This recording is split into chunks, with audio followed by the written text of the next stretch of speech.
Laging kulang ang pera saan man at kailanman. Hindi naaayon sa plano ni Putin ang mga nangyayari. Nang simulan niya ang digmaan, sinabi niyang Russia ang may pangalawang pinakamalakas na hukbo sa mundo. Sinabi niya na makakarating siya sa Kyiv sa loob ng 3 araw. At ngayon, napipilitan siyang aminin sa publiko na kulang ang pera. Alam mo ang kasabihan, dating Unyong Soviet, laging Unyong Soviet. Ito ay dahil hindi lang isa o dalawang bagay ang sumasakit sa ekonomiya ng Rusya, kundi lahat ng bagay. Umeepekto na ang mga parusa. Nagbanta si Pangulong Trump ng dagdag na parusa sa mga kaalyado ng Rusya gaya ng China at India. Bumababa ang kita mula sa langis araw-araw. Ayaw pa ring itigil ng Ukraine ang drone attacks sa mga refinery ng Rusya. At ngayon, pati mga pantalan at tanker ng Rusya ang tinatarget. Parang hindi pa sapat yon. Wala na ring kontrol ang inflasyon. At dahil dito, bumabagal ang ekonomiya. Palapit na ng palapit ang mga problema. Iyan ang dahilan kung bakit ginagawa ni Putin ang ginagawa ng diktador. Pinapatay niya ang mga oligarko at kinukuha ang yaman nila. Ngayon, pag-uusapan natin lahat ng iyan maya-maya lang. Pero magsimula tayo sa kanyang pinakabagong pag-amin tungkol sa nauubusan na siya ng pera. Hindi maganda ang ekonomiya ng Russia, ayon kay Putin mismo. Tumaas ang gross domestic product. Noong Hulyo, tumaas ng 0.4% ang gross domestic product kumpara noong nakaraang taon at 1.1% ang paglago nito sa unang 7 buwan ng taon. Ang tanong ay kung sapat na ba yun? Ito ba ang nais natin? Natupad ba natin ang layunin na itinakda natin? O kailangan pa ba ng ibang hakbang at mas mataas na mga rate? Kailangan ba ng ibang mga hakbang at mas mataas na bilis? Nakakatawa marinig si Putin na utusan ang kumakapamakit ang mga opisyal ng Kremlin na pataasin ang kanilang rate ng paglago. Gayong si Putin mismo ang pumapatay sa ekonomiya. Pakiramdam ko dapat may nagsabi sa kanya noon. Ang pag-imprenta ng pera para gastusin sa depensa, paggawa ng tangke, at pagpapadala ng sundalo sa Ukraine para pumatay ng inosente ay hindi tamang paraan para paunlarin ang ekonomiya. Pero sa kabilang banda, naiintindihan ko kung bakit ayaw ng mga opisyal ng Kremlin na itama si Putin. Sigurado akong ayaw nilang mapatay ni Putin. At mukhang parang sunod-sunod ang kanyang pagpatay. Hindi ko tinutukoy ang pagpapadala ni Putin ng sundalo sa Ukraine, kundi ang pagkamatay ng mga oligarko sa Moscow. Kita mo, may isa na namang Russian oligarko na natagpo ang patay malapit sa Moscow. Pero ayon sa media ng Russia, nagpakamatay lang daw siya sa pamamagitan ng pagbaril ng 6 na beses sa likod ng kanyang ulo. Alam mo na, yung karaniwang paraan ng mga Russian para mamatay. Ngayon, hulaan mo kung ano. Napaka-kombinyenteng pagpapakamatay ito para kay Putin. Dahil ang taong ito ang namumuno sa isang kumpanya na nagsusupply ng mga materyales para sa sahid. Mga drone na labis na umaasa ang hukbo ni Putin. Sa katunayan, ang kompanya niya lang ang tanging gumagawa ng carbon fiber para sa mga drone na ito sa Rusya. Ngayon, mukhang hindi na kailangang bayaran ni Putin ang utang niya. Bakit hindi ito nga-shape? Nangyayari sa akin. Bakit kaya hindi na lang biglang mawala ang mga taong may utang ako? Ganito na naman siguro. Diktador 100 at isa. Kung desperado ka sa pera bilang diktador, patayin mo ang mayayaman sa bansa at kunin ang kanilang ari-arian. Ginawa ito ni Mao Saddam Hussein at ngayon ni Putin. Pero ang tanong, bakit niya ginagawa ito ngayon? Bakit hindi niya ito ginawa sa simula ng digmaan? Simple lang ang sagot. Ang pinagkukunan ng pera ni Putin na inaasahan niya noon pa ay unti-unti nang pinapatigil. At ang ibig kong sabihin, literal ito. Malapit nang mapilitan ang Russia na bawasan ang produksyon ng langis dahil sa mga drone attack mula sa Ukraine. Alam niyo na siguro, tinamaan ng Ukraine ang 1/5 ng kapasidad ng refinery ng Russia noong nakaraang buwan. Hindi humina ang mga atake. Hindi talaga. Sa totoo lang, mukhang lalo pang dumarami ang mga atake, lalo na't ayaw tumigil ni Putin sa kanyang walang saysay na pananakop. At ngayon, pinalawak pa ng Ukraine ang saklaw ng kanilang mga atake. Noong nakaraang buwan, refinery lang ng Russia ang inatake ng Ukraine. Masama na ito. Pero hindi ganoon kalala dahil karamihan ng refinery ay para lang sa lokal na merkado sa Russia. Ang refinery ang nagdadalisay ng krudong langis at nagbebenta ng produktong petrolyo sa bansa. Pero ang supply ng pera sa Russia ay hindi nakadepende sa mga refinery, kundi sa pag-export ng krudong langis na yon sa ibang refinery sa China at India. Kung alam ko ito dito sa Estados Unidos, tiyak alam din ng mga komandante ng Ukraine. Hindi nila tinatarget ang iba, maliban sa mga refinery, dahil ayaw ng Ukraine magalit ang Estados Unidos. Kung sisimulan mong targetin ang mga oil tanker, at kung sisimulan mong targetin ang pag-export na ginagawa ng Russia, maaapektuhan yan ang presyo ng langis sa buong mundo. At iyan ang isang bagay na ayaw gawin ng Ukraine. Dahil sa huli, ayaw ng Ukraine na magalit ang mga kaalyado nito. Mukhang nagiging flexible na ang Ukraine sa patakarang iyan. Ngayon, ang mga drone ng Ukraine ay tinutugis na ang mga pantalan ng Russia. Mahalaga ang mga pantalan dahil dito nagpapadala si Putin ng krudong langis sa India, China, Turkey at Brazil. At pagkatapos, binibigyan ng mga bansang ito si Putin ng pera na kailangan niya para pondohan ang kanyang pananakop. Kaya ang pag-atake sa mga pantalan na ito ay parang kumukuha ng pera mula sa personal na bank account ni Putin. At kung hindi ka naniniwala sa akin, hayaan mong ipakita ko sa iyo ang ilang mga numero. Dahil, syempre, gaya ng kasabihan, hindi nagsisinungaling ang mga numero. Maaaring mawalan ang Russia ng 600 milyon sa loob ng isang buwan dahil sa mga drone ng Ukraine. Tinamaan ulit ng drone ang refinery ng Gazprom kaya hindi gumagana ang pinakamalaking unit ng krudo nito. Nanganganib na ngayong mawalan ng siyam hanggang 10 milyong bariles ng kapasidad sa pagproseso ang refinery. Isang atake lang ay malalim na ang epekto sa kaban ng Kremlin. Ito ang dahilan kung bakit ang mga oligarko ay nahuhulog sa bintana at nagpapakamatay sa pamamagitan ng pagbaril sa ulo. Kailangan ni Putin ng pera at gagawin ang lahat para dito. Ganoon pa rin ngayon. Kung kaya itong malaman ng isang tanga na YouTuber na nakaupo libu-libong milya ang layo mula sa Moscow, siguradong nakikita rin ng mga oligarko ng Russia kung ano ang nangyayari. Ginagawa lang nila ang gagawin din natin kung tayo ay nasa parehong posisyon sa Russia. Sinusubukan nilang umalis ng bansa at sinusubukan nilang tumakas dala ang kanilang pera. Nag-set ng record ang mga Ruso sa paglilipat ng pera sa mga dayuhang broker sa gitna ng hindi tiyak na kalagayan ng merkado. Para sa akin, napakadiplomatiko ng tawag na hindi tiyak na kalagayan ng merkado sa nangyayari sa mga oligarko sa Rusya. At hindi lang pera ang inilalabas ng mga Ruso, pati ginto rin. Sa katunayan, tingnan mo ito. Sa isa pang ulat, nagsimula na ang paglabas ng kapital. Ipinagbawal ng mga opisyal ang pag-export ng ginto na sobra sa 100 gramo. Dahil ganyan na ang naging Russia. Ayaw mo nang tumira sa Russia? Aba, hulaan mo, bawal ka nang umalis. At hindi ako nagbibiro. Hindi lang kapital ang bawal ni Putin, bawal din lumabas ng bansa ang mga oligarko.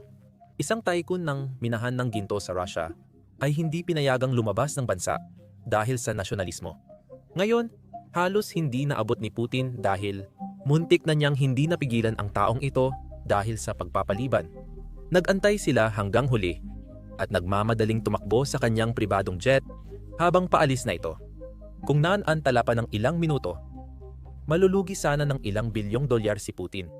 Ngayon, para kay Putin, malaking problema sana iyon dahil desperado niyang kailangan ang perang iyon para makapag-hire ng mas maraming tao para sa kanyang hukbo. Iyan ay sa Ukraine.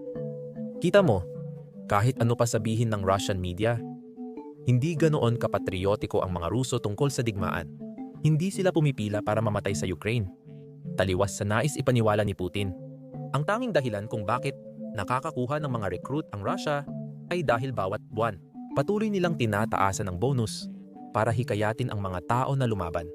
Ngayon, sasabihin ko ang isang bagay na di ko inakalang masasabi. Magaling si Putin mag-recruit dahil ang kakulangan niya sa kakayahan sa ekonomiya ay tumutulong sa pagdami ng nare-recruit niya sa hukbo.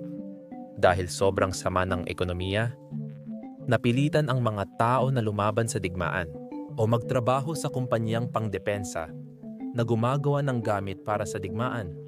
Kaya maayos ang ekonomiya ng digmaan ng Rusya dahil namamatay ang ibang bahagi ng ekonomiya. Ang mga desperadong hindi makaalis ng bansa ay napilitang tumulong sa ekonomiya ng digmaan. Ngayon, sa kabutihang palad para sa lahat ng mga taong ito, at hindi ko nga alam kung tama bang gamitin ang salitang kabutihang palad, Pero binabayaran sila ng malaki para sa kanilang mga pagsisikap. Ngayon, tumaas ang sahod sa mga kumpanyang pangdepensa, lalo na sa mga manggagawang naroon. Dahil nag-iimprenta ng pera ang Russia para bayaran sila. At ang mga kumpanyang ito naman, kailangan nila ng mas maraming tao na maaari nilang kunin para makagawa sila ng mas maraming produkto, para makakuha sila ng mas maraming kontrata. Pero hindi lang mga manggagawa ang nakikinabang, pati na rin ang mga sundalo. Kung isa kang taong handang lumaban sa Ukraine at isugal ang buhay mo, well, maaari kang kumita ng perang magbabago ng buhay mo, lalo na kung ikukumpara sa Russia. Ipapakita ko sa iyo ang ad na ipinost ilang oras lang ang nakalipas sa isang Russian Telegram channel. Doon nila sinusubukang mag-recruit ng mga tao at ang mga numerong binabanggit nila ay talagang nakakabigla. Kaya ayon sa ad na ito, si Putin ay nag-aalok ng 6 na milyong ruble na kontrata sa sinumang handang lumaban sa Ukraine.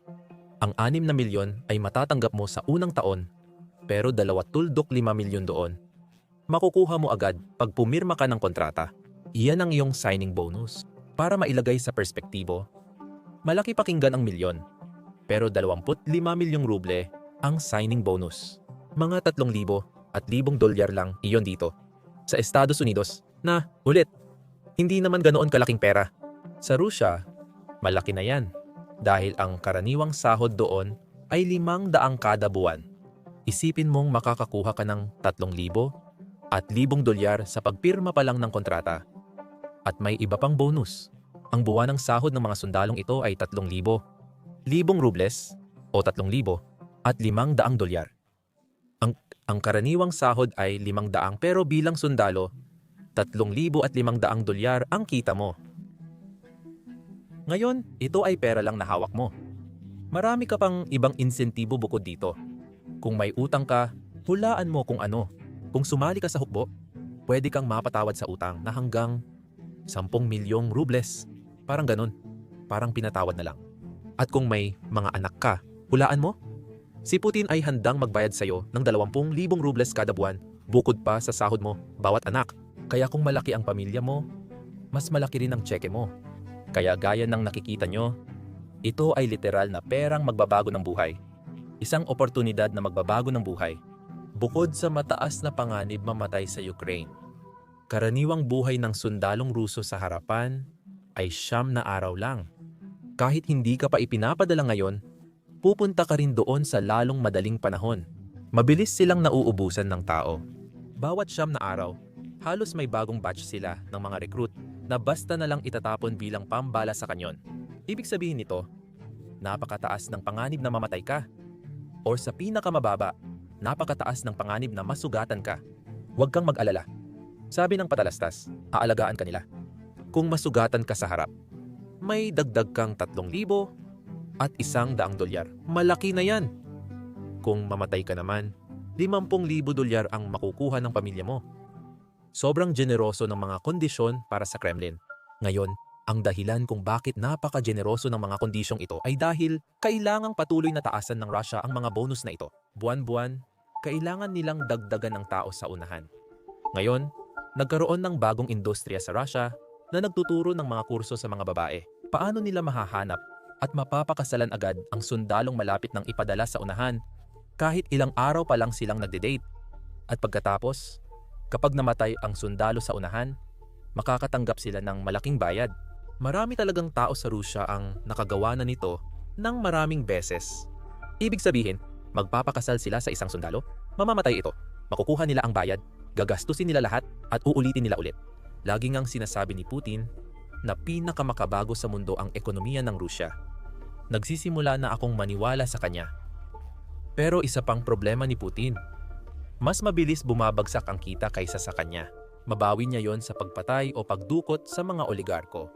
At kung hindi pa sapat yon, gaya ng usapan natin, lalo pang tumataas ang mga gastusin bawat buwan dahil sa kimang mga Ruso, gusto pa nila ng mas maraming pera sa frontline. Kaya hulaan mo anong mangyayari. Sa tingin ko, tinatalakay ng gobyerno ng Rusya ang mga bagong solusyon para maresolba ang kakakulangan sa budget. Narito ang ulat sa isa sa mga solusyong iniisip nila. Hindi ako nagbibiro. Pinag-uusapan ng gobyerno ng Rusya ang paglalagay ng toll sa lahat ng kalsada. Tingnan mo, may limitasyon sa budget. Sinabi ng Rosvodor, katulad ng ahensya ng kalsada sa Rusya, na posibleng maglagay sila ng toll sa lahat ng kalsada doon. Malinaw na hindi natuwa ang mga mamamayan ng Rusya. Parang, "Hoy, ano yan? Paano na ang buwis na binabayaran namin?" Dito na papasok si Putin. Tungkol sa income tax, mga pare, tataas din yon. Tingnan nyo ang ulat. Pinagdedebatehan sa Rusya ang pagtaas ng buwis dahil sa mga problemang pang-ekonomiya.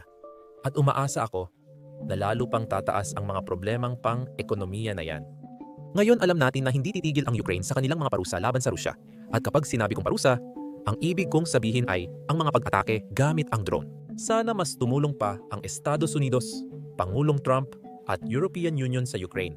Kailangan lang nating magdagdag ng sekundaryang parusa sa mga bansang sumusuporta sa digmaang ito. Tulad ng China, ang pinakamalaking sumusuporta.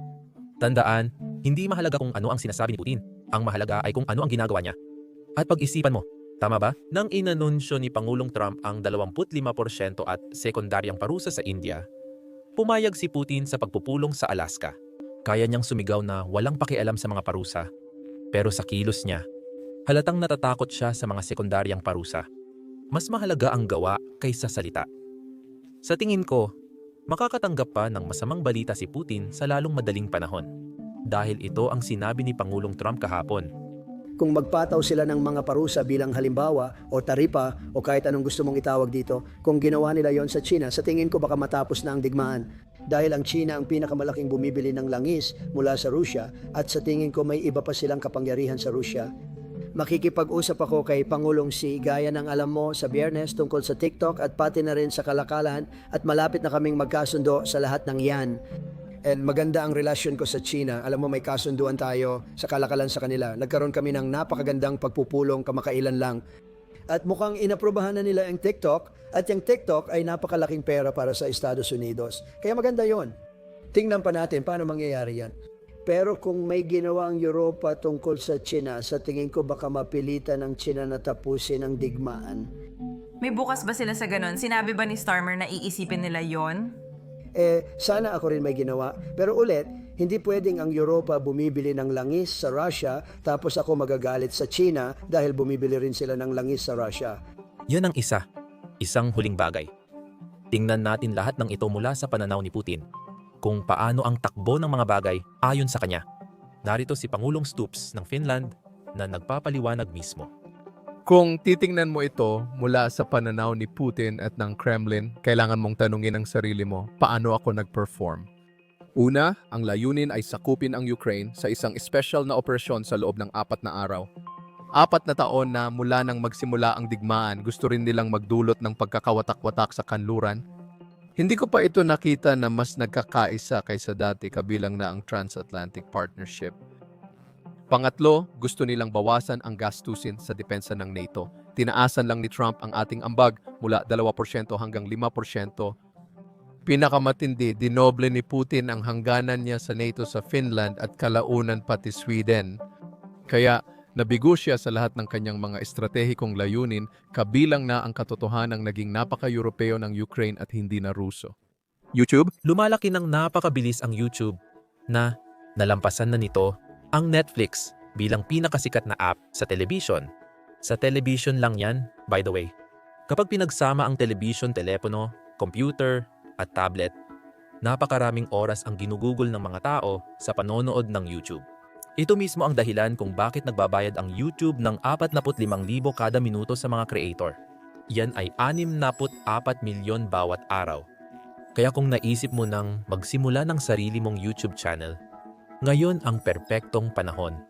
Kung gusto mong malaman paano lumago ang mga tao sa YouTube sa 2025 tulad ng taong ito, na nakuha ang milyon-milyong views ilang buwan lang mula simula ng channel, may solusyon ako para sa'yo. Ngayong weekend, mag-host ako ng libreng bootcamp para sa mga baguhan, kung saan ibabahagi ko ang lahat ng aming payo sa YouTube at sasagutin ang anumang tanong mo tungkol sa paglago sa YouTube. Kung gusto mong matuto sa bootcamp na ito, mag-sign up gamit ang link sa description or iscan ang QR code sa screen.